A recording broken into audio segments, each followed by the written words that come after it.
കൂട്ടുകാരെ, ഞാൻ മഹാഭാരതത്തിലെ കർണൻ്റെയും ദ്രോണാചാര്യരുടെയും പരശുരാമൻ്റെയും ഒരു കഥയാണ് പറയാൻ പോകുന്നത്. അപ്പോൾ നിങ്ങൾ വീഡിയോ സ്കിപ്പ് ചെയ്യാതെ മുഴുവനായിട്ട് കണ്ടു തീർക്കാൻ വേണ്ടി ശ്രമിക്കണം. മഹാഭാരതത്തിലെ ഏറ്റവും ശ്രേഷ്ഠനായ ധനുർധാരിയായിട്ട് അറിയപ്പെടുന്നത് കർണനാണ്. കർണൻ്റെ ബാല്യത്തിൽ കർണന് അസ്ത്രശസ്ത്ര വിദ്യകൾ പഠിക്കണമെന്നുള്ള ആഗ്രഹം തോന്നി. കർണൻ വലിയ ഉയരമുള്ള പർവ്വതത്തിൽ നിന്ന് പോലും താഴത്തോട്ട് ചാടുമായിരുന്നു. അതുപോലെ സ്വന്തമായിട്ട് തന്നെ അസ്ത്രങ്ങൾ പ്രയോഗിക്കുകയും ചെയ്യും. എങ്കിലും നല്ലൊരു ഗുരുവിനെ കണ്ടുപിടിച്ച് അസ്ത്രശസ്ത്ര വിദ്യകൾ പൂർണ്ണമായിട്ടും പഠിക്കണമെന്നുള്ള ആഗ്രഹത്താൽ കർണൻ ഒരു ഗുരുവിനെ അന്വേഷിച്ച് നടക്കുമായിരുന്നു. അങ്ങനെ കർണൻ എത്തിപ്പെടുന്നത് ഒരു വേടൻ്റെ അടുത്താണ്. അദ്ദേഹമാണെങ്കിൽ അസ്ത്രശസ്ത്ര വിദ്യകളല്ല പഠിപ്പിക്കുന്നത്. അപ്പം കർണൻ പറയും, ഞാൻ അസ്ത്രശസ്ത്ര വിദ്യകൾ പഠിക്കാൻ വേണ്ടി വന്നതാണെന്ന് പറയും. അപ്പം ഗുരു ചോദിക്കും, നീ ക്ഷത്രിയനാണോ അതോ ബ്രാഹ്മണനാണോ എന്ന് ചോദിക്കും. അപ്പം പറയും, ഞാനിത് രണ്ടുമല്ല ഗുരുദേവ, ഞാനൊരു സൂതപുത്രനാണെന്ന് പറയും.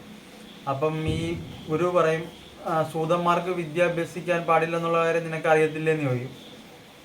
നിനക്ക് പഠിപ്പിക്കാൻ അല്ലെങ്കിൽ നിന്നെ പഠിപ്പിക്കാനുള്ള വിദ്യകളൊന്നും എനിക്കറിയത്തില്ല.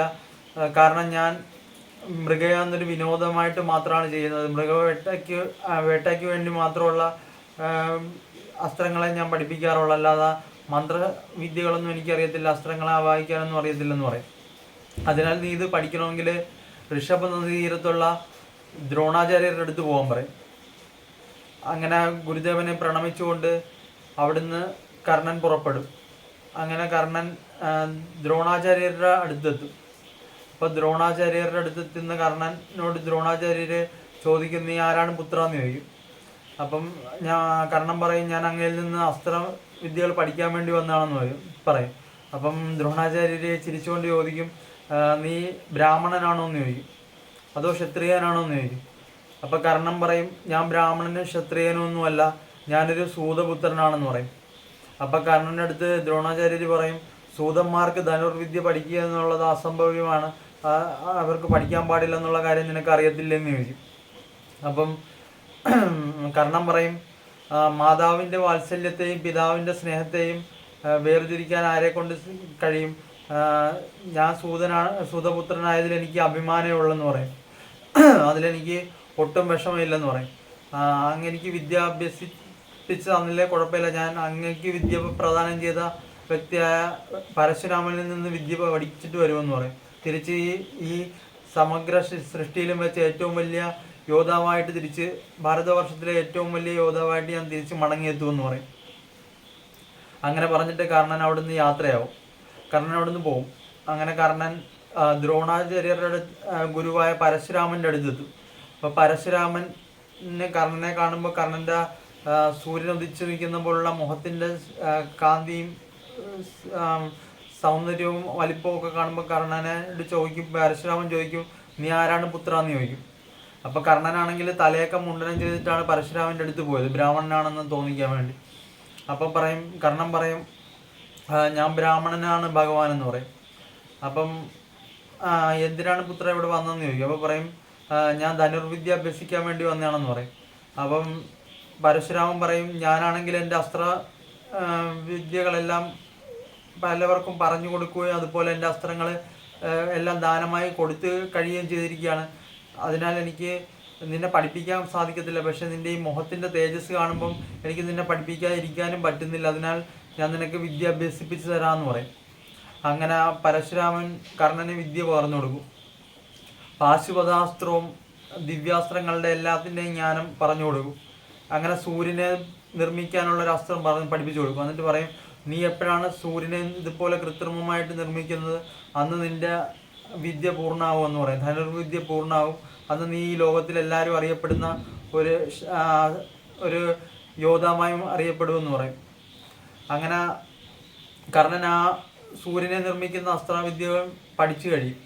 അപ്പം ഏറ്റവും അവസാനത്തെ അസ്ത്രമായിരുന്ന ബ്രഹ്മാസ്ത്രത്തെ ആവാഹിക്കുന്ന മന്ത്രം, അത് പരശുരാമൻ കർണന് പകർന്നു കൊടുക്കും. കർണൻ്റെ അടുത്ത് പരശുരാമൻ പറയും, ഈ മന്ത്രം ഉച്ചരിച്ചാൽ മതി, 101 പ്രാവശ്യം ഉച്ചരിച്ച് നീ മന്ത്രത്തെ ഹൃദയസ്ഥമാക്കി കഴിഞ്ഞതിന് ശേഷം നീ ഈ മന്ത്രം പൂർണ്ണ മനസ്സോടെ ഏകാഗ്രതയോടെയും അസ്ത്രത്തെ ആവാഹിക്കുകയാണെങ്കിൽ തീർച്ചയായിട്ടും നിനക്ക് ബ്രഹ്മാസ്ത്രത്തെ ആവാഹിക്കാൻ കഴിയുമെന്ന് പറയും. അങ്ങനെ ബ്രഹ്മാസ്ത്രത്തെ ആവാഹിക്കുന്ന മന്ത്രമായ ഈ മന്ത്രത്തെ പറഞ്ഞു കൊടുക്കും.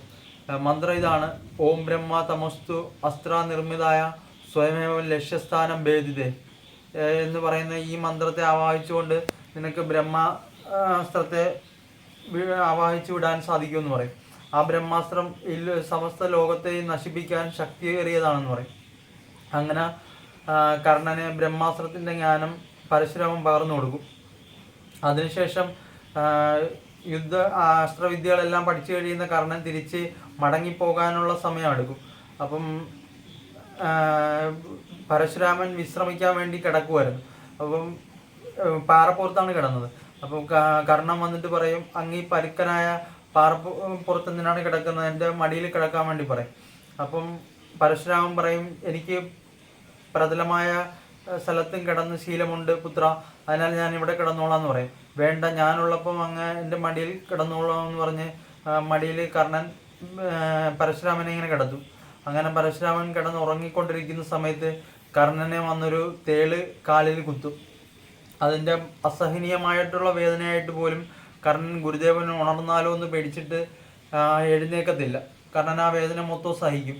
അത് കടിച്ച് കാലിൽ മുറിവുണ്ടാക്കും. ആ രക്തം ഇങ്ങനെ വാർന്നൊഴുകി പരശുരാമൻ്റെ ദേഹത്ത് ചെന്ന് മുട്ടുമ്പോൾ പരശുരാമൻ ഞെട്ടി എഴുന്നേക്കും. എന്നിട്ട് കർണനെ നോക്കുമ്പോൾ കർണൻ്റെ മേത്തൊക്കെ ചോര ഇങ്ങനെ വാർന്ന് ഒലിച്ചുകൊണ്ടിരിക്കുകയാണ്.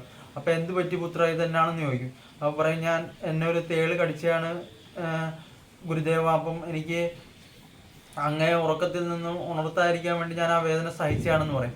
അപ്പോൾ ഇത് കേൾക്കുന്ന പരശുരാമൻ ചോദിക്കും, ഒരു ബ്രാഹ്മണന് ഒരിക്കലും ഇത്രയും വേദനകൾ സഹിക്കുവാനുള്ള ക്ഷമതയില്ല. നീ സത്യം തന്നെയാണോ പറഞ്ഞ പുത്ര, നീ ബ്രാഹ്മണനാണോ? എനിക്ക് തോന്നുന്നില്ല നീ ബ്രാഹ്മണനാണെന്ന്, അതിനാൽ നീ സത്യം പറയാൻ പറയും. അപ്പോൾ കർണൻ പറയും, ഗുരുദേവ, ഞാൻ അങ്ങയിൽ നിന്നും അസ്ത്രവിദ്യകൾ പഠിക്കാൻ വേണ്ടി ഒരു കള്ളം പറഞ്ഞതാണ്, ഞാൻ ബ്രാഹ്മണനല്ല, ഞാനൊരു സൂതൻ്റെ പുത്രനാണെന്ന് പറയും, സൂതപുത്രനാണെന്ന് പറയും. അപ്പോൾ ഇത് കേൾക്കുന്ന പരശുരാമൻ ഭയങ്കര ദേഷ്യത്തിൽ കർണൻ്റെ അടുത്ത് കർണനെ ശപിക്കും. നീ പഠിച്ചു വെച്ചിരിക്കുന്ന വിദ്യകളെല്ലാം നിനക്ക് ഏറ്റവും കൂടുതൽ ആവശ്യം വരുന്ന സമയത്ത് നീ മറന്നു പോകുന്നതായിരിക്കും പുത്ര എന്ന് പറയും. ഇതെൻ്റെ ശാപമായി കണക്ക് കൂട്ടണ്ട, ഇത് കാലത്തിൻ്റെ സത്യം മാത്രമാണ്. കാരണം ചതിയിലൂടെ പഠിക്കുന്ന വിദ്യകളൊന്നും സ്ഥിരതമായി നമുക്ക് നിൽക്കത്തില്ല, അത് നഷ്ടപ്പെട്ടു പോവുക തന്നെ ചെയ്യുമെന്ന് പറയും. ആവശ്യം വരുന്ന സമയത്ത് നമ്മെ വിട്ടു പോവുക തന്നെ ചെയ്യുമെന്ന് പറയും. അതിനാൽ നീ പഠിച്ച വിദ്യകളൊക്കെ മറന്നു പോകുമെന്ന് പറയും. അപ്പം ഭഗവാനെ അങ്ങനെ തന്നെ ശപിക്കരുതും എന്ന് പറഞ്ഞ് കർണൻ തൊഴുതണ്ട് പറയും. അപ്പോൾ പറയുന്നത്, ഇത് ശാപമല്ല പുത്ര, ഇത് യാഥാർത്ഥ്യം മാത്രമാണെന്ന് പറയും പരശുരാമൻ. അപ്പം കർണൻ പറയും, എന്നെ അനുഗ്രഹിക്കത്തില്ലേ ഗുരുദേവാന്ന് ചോദിക്കും. അപ്പോൾ തലയിൽ കൈവച്ചിട്ട് ഗുരുദേവൻ പറയും, നിന്നെ നാളത്തെ ലോകം തിരിച്ചറിയുന്നത് ഏറ്റവും വലിയ ധനുർധാരിയായിട്ടായിരിക്കും. നിന്നിൽ കൂടെ ഒരുപാട് പാഠങ്ങൾ മറ്റു വ്യക്തികൾ പഠിക്കും. അതുപോലെ തന്നെ ഈ കാലം നിലനിൽക്കുന്നിടത്തോളം കാലം നിന്നെ എന്നെ ആൾക്കാർ ഓർത്തില്ലേ പോലും ഈ ലോകത്തിലുള്ള എല്ലാ ആൾക്കാരും നിന്നെ പ്രശംസിക്കുകയും പൊഴുത്തി പറയുകയും ചെയ്തതുപോലെ നിന്നെ കുറിച്ച് എല്ലാവർക്കും വരും തലമുറകൾക്ക് തന്നെ ഒരു പാഠമായിട്ട് നീ മാറുകയും ചെയ്യും പുത്ര എന്ന് പറയും. അങ്ങനെ കർണനെ ആശീർവദിച്ചുകൊണ്ട് ഗുരുദേവൻ അവിടുന്ന് യാത്രയാക്കും. അങ്ങനെ കർണൻ അവിടുന്ന് യാത്ര പറഞ്ഞ് തിരിച്ച് രാജകൊട്ടാരത്തിലേക്ക് മടങ്ങും, അവൻ്റെ വീട്ടിലേക്ക് മടങ്ങും. അപ്പോൾ ഇതൊരു കൊച്ചു കഥയായിരുന്നു ഞാൻ നിങ്ങൾക്ക് പറഞ്ഞ് കേൾപ്പിച്ചത്. അപ്പോൾ നിങ്ങൾക്ക് ഇഷ്ടമായെങ്കിൽ ലൈക്ക് ചെയ്യണം, സബ്സ്ക്രൈബ് ചെയ്യണം, മാക്സിമം ഫ്രണ്ട്സിലോട്ടൊക്കെ വീഡിയോ ഷെയർ ചെയ്ത് കൊടുക്കണം. കഥ ഇത്രയേ ഉള്ളൂ കൂട്ടുകാരെ. Tata, bye bye.